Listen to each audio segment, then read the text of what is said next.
नमस्कार। उड़ान IAS academy के छत्तीसगढ़ समसामयिक प्रश्नोत्तर श्रृंखला में मैं सुधीर वर्मा आप सभी का स्वागत करता हूं। इस श्रृंखला में हमने प्रयास किया है हाल फिलहाल की सभी समसामयिक घटनाओं को आप तक प्रश्नोत्तर के माध्यम से पहुंचाने का।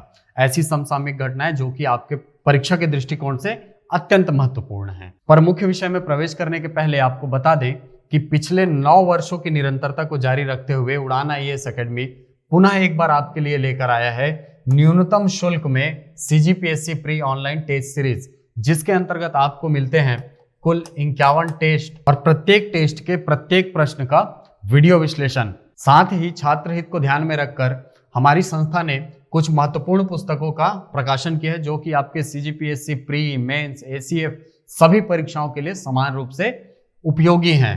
और ये पुस्तकें आपको संस्थान में अथवा नजदीकी पुस्तक घर में आसानी से उपलब्ध हैं। तो हमसे निरंतर जुड़े रहने के लिए आप हमारे YouTube चैनल उड़ान आईएएस एडमिनिस्ट्रेटिव एकेडमी को सब्सक्राइब करें और बेल आइकॉन प्रेस करें, जिससे हमारी आने वाली सभी वीडियोस की नोटिफिकेशन आप तक पहुंचती रहे। साथ ही सीजीपीएससी प्री, मेंस, एसीएफ और आईबीपीएस संबंधी परीक्षाओं की जानकारी के लिए और उनसे संबंधित वीडियोस प्राप्त करने के लिए आप गूगल प्ले स्टोर से हमारा एप्लीकेशन उड़ान आईएएस एडमिनिस्ट्रेटिव एकेडमी को डाउनलोड करें। चलिए, तो आज का हमारा पहला प्रश्न है, हाल ही में इंडियन रेड क्रॉस सोसाइटी में उत्कृष्ट प्रदर्शन करने वाले जिलों की सूची जारी की गई है। इन जिलों को राज्यपाल पुरस्कार से सम्मानित किया जाएगा। इन जिलों का क्रम क्या है? तो आपको बता दें कि ये जो इंडियन रेड क्रॉस सोसाइटी है, ये इंटरनेशनल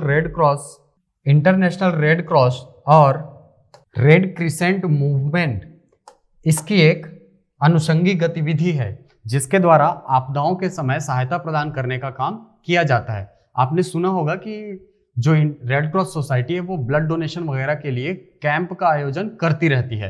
तो इसी क्षेत्र में काम करने के आधार पर जिलों को राज्यपाल पुरस्कार से सम्मानित करने का एक क्रम प्रारंभ हुआ है, जिसके अंतर्गत पहले स्थान पर है जगदलपुर, दूसरे स्थान पर है धमतरी और तीसरे स्थान पर है बालोद। ये क्रम याद रखेंगे। तो आपका उत्तर हो जाएगा option number A, Jagdalpur, Dhamtari और बालोद। इसमें ऐसा भी पूछ सकता है कि इंडियन रेड क्रॉस सोसाइटी द्वारा जारी सूचकांक में प्रथम स्थान पर कौन सा जिला है? तो आपका उत्तर हो जाएगा वहां पर जगदलपुर। ठीक है, यहां पर आपको मैंने लाइन से 3 जिलों का क्रम दे दिया है। पहले स्थान पर जगदलपुर, दूसरे स्थान पर धमतरी और तीसरे स्थान पर है बालोद। आपका उत्तर हो जाएगा ऑप्शन नंबर ए। चलते हैं अगले प्रश्न की तरफ। तो हमारा अगला प्रश्न है, हाल ही में जारी व्यापार सुगमता सूचकांक में छत्तीसगढ़ को कौन सा स्थान प्राप्त हुआ है? ठीक, तो ये पूछ रहा है ईज ऑफ डूइंग बिजनेस के परिप्रेक्ष्य में कि इसमें छत्तीसगढ़ को कौन सा रैंक प्राप्त हुआ है। तो आपको बता दें कि ये जो ease of doing business ranking है तैयार की जाती है भारत के वित्त मंत्रालय और वाणिज्य एवं उद्योग मंत्रालय के सम्मिलित रूप से। ये रैंकिंग तैयार करते समय राज्यों के व्यापारिक नीतियों और उनकी शैलियों पर ध्यान दिया जाता है और उसी के आधार पर राज्यों को क्रमबद्ध किया जाता है, जिसको हम कहते हैं व्यापार सुगमता सूचकांक या ईज ऑफ डूइंग बिजनेस। तो हाल ही में जारी किया गया है ये ईज ऑफ डूइंग बिजनेस, जिसके अंतर्गत पहला स्थान मिला है आपके आंध्र प्रदेश को। और अगर छत्तीसगढ़ की बात करें, इसमें प्राप्त हुआ है 6ठा रैंक। तो आपका उत्तर हो जाएगा ऑप्शन नंबर डी। चलते हैं अगले प्रश्न की तरफ। तो हमारा अगला प्रश्न है, गोधन न्याय मोबाइल एप्लीकेशन का विकास किसके द्वारा किया गया है? तो आपने सुना ही होगा, हाल फिलहाल में गोधन न्याय योजना जो थी वो बहुत ज्यादा चर्चा का विषय रही है, जिसके अंतर्गत ग्रामीण क्षेत्रों की अर्थव्यवस्था को बढ़ावा देने के लिए छत्तीसगढ़ सरकार ने गोबर खरीदने का निर्णय लिया गया।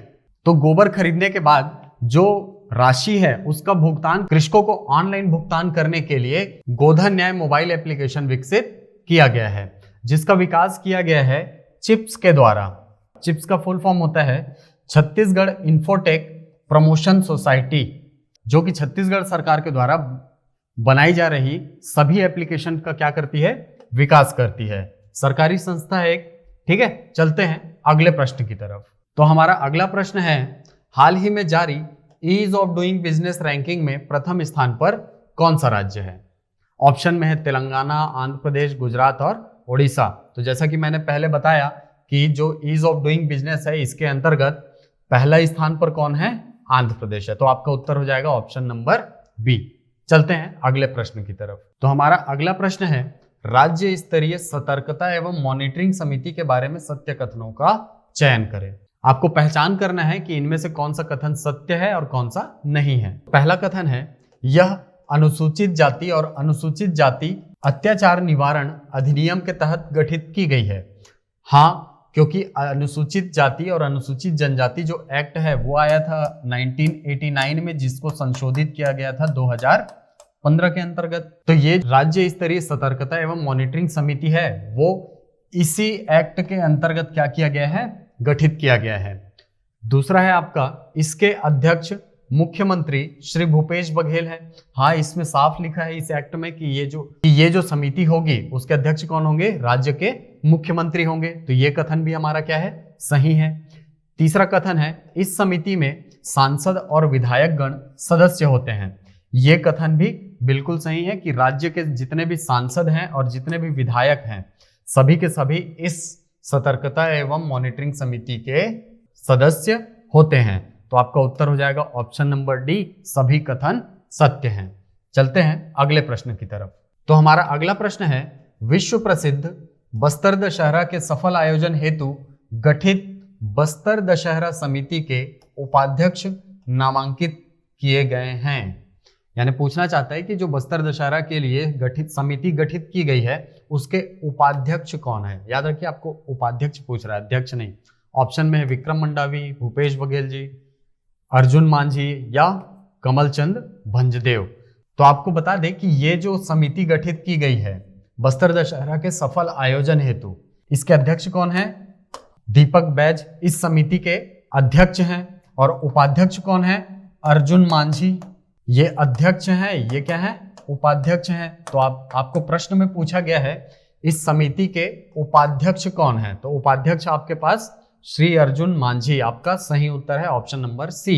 चलते हैं अगले प्रश्न की तरफ। हमारा अगला प्रश्न है, बस्तर विकास प्राधिकरण के अध्यक्ष कौन है, भूपेश बघेल, विक्रम मंडावी, कवासी लखमा या लखेश्वर बघेल। तो आपको बता दें कि राज्य सरकार के द्वारा बस्तर के विकास के लिए एक प्राधिकरण गठित की गई है, जिसके वर्तमान अध्यक्ष कौन है, लखेश्वर बघेल हैं। इसके अगर उपाध्यक्ष की बात करें तो उपाध्यक्ष कौन है, विक्रम मंडावी। विक्रम मंडावी इस प्राधिकरण के क्या हैं, उपाध्यक्ष हैं। तो आपको प्रश्न में अध्यक्ष पूछ रहा है, तो आपका उत्तर हो जाएगा option number D, Lakheshwar Baghel. चलते हैं अगले प्रश्न की तरफ। हमारा अगला प्रश्न है, महादेव मुड़ा झरना किस जिले में स्थित है। महादेव मुड़ा जो झरना है वो है आपके सरगुजा जिले में। ये आपने सुना होगा टाइगर पॉइंट। टाइगर पॉइंट से 4 किलोमीटर की दूरी पर ये स्थित है। और बताया जाता है कि यहाँ पर एक समय में शेर वगैरह जो थे, जंगली जानवर, वो वहाँ पानी पीने के लिए आते थे। लेकिन 1970 के पहले चूंकि हमारे पास टाइगर प्रोटेक्शन का कोई एक्ट नहीं था, इसीलिए वहाँ पर शेरों का खूब शिकार किया जाता था। इसीलिए वहाँ पर जो शेरों की संख्या है वो लगभग विलुप्त प्राय है। तो आपका उत्तर यहाँ पर कौन है, महादेव मुड़ा जो झरना है किस जिले में है, सरगुजा जिले में है। चलते हैं अगले प्रश्न की तरफ। तो हमारा अगला प्रश्न है, संसदीय सचिव पद के लिए सही कथनों का चयन करें। ये अभी आपको पता होगा कि ये जो पद है वो हाल फिलहाल में बहुत ज्यादा चर्चा का विषय रही है। तो इसके बारे में सही कथनों का आपको चयन करना है। पहला बिंदु है, यह एक संवैधानिक पद है। नहीं, यह एक संवैधानिक पद नहीं है, क्योंकि संविधान में इस प्रकार के पद का कोई भी प्रावधान नहीं किया गया है। दूसरा बिंदु है, यह एक राजनीतिक पद है। हाँ, ये एक राजनीतिक पद है, क्योंकि राज्य सरकार यदि चाहे तो इस प्रकार के राजनीतिक पद सृजित कर सकती है। इस पद को निर्मित करने का उद्देश्य क्षेत्रीय समानता लाना है। हाँ, ये बिंदु सही है। ये जो पद है इसका उद्देश्य क्या होता है, क्षेत्रीय समानता का विकास करना। अगला बिंदु है, संसदीय सचिवों को राज्यपाल द्वारा शपथ दिलाई जाती है। नहीं, चूंकि ये कोई संवैधानिक पद नहीं है, इसीलिए राज्यपाल द्वारा शपथ दिलाने की बात इसमें नहीं की जाती है। जो सदस्य होते हैं वो विधायक के रूप में पहले ही शपथ ले चुके होते हैं।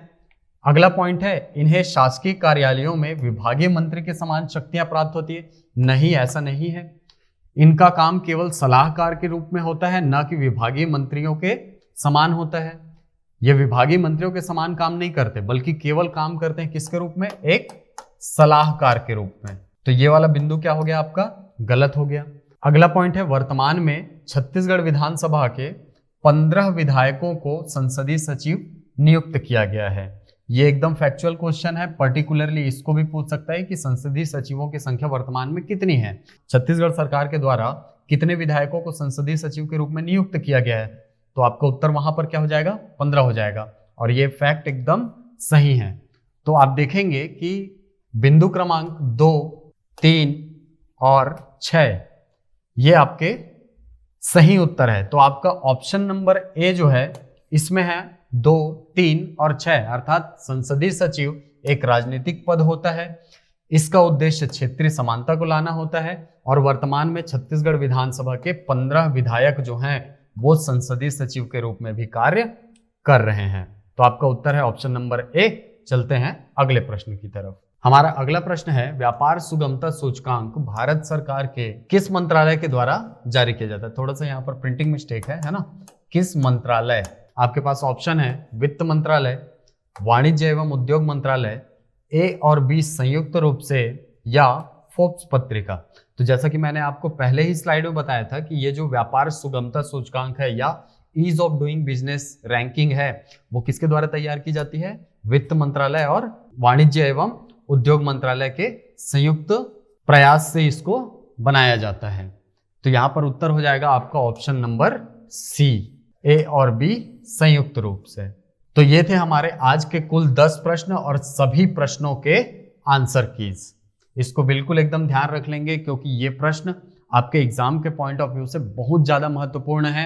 ऐसे ही इंटरेस्टिंग वीडियो के लिए आप हमारे YouTube चैनल को सब्सक्राइब करें, हमारा एप्लीकेशन उड़ान IAS अकेडमी को डाउनलोड करें, और मिलते हैं हम अगले वीडियो में। Thank you.